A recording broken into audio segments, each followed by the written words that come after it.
Bismillah. Assalamu alaikum. Армысыздар ағайын, алдарыңызда шипагер жұмадан жарқын бүгінгі.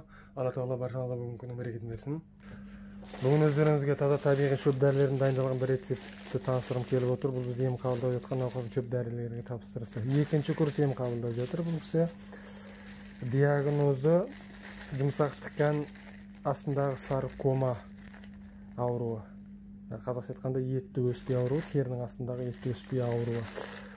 Бұл рецептте қамтылған шөп дәрілер пинелия шөбі, курма шөбі, күнтуды, ашталқа шөбі, қарабас шөп, сайсағы шөбі, тұтағашы қабығы шөбі, жаужұмыр, тау картобы, желке шөп, қарағандыз, одан басқа қоңыраугүл, жұлдыз жебе шөбі сынды таза табиғи шөп дәрілер қамтылған.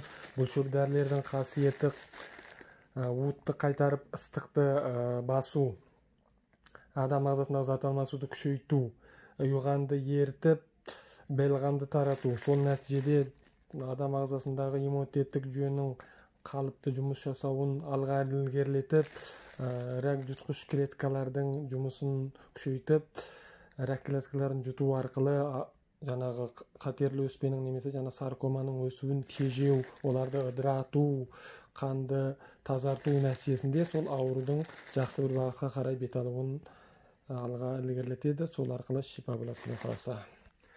Ағайын, Алла тағала барша ем қабылдап жатқан науқастарға толық шипасын берсін. Ауырмаңыз ағайын.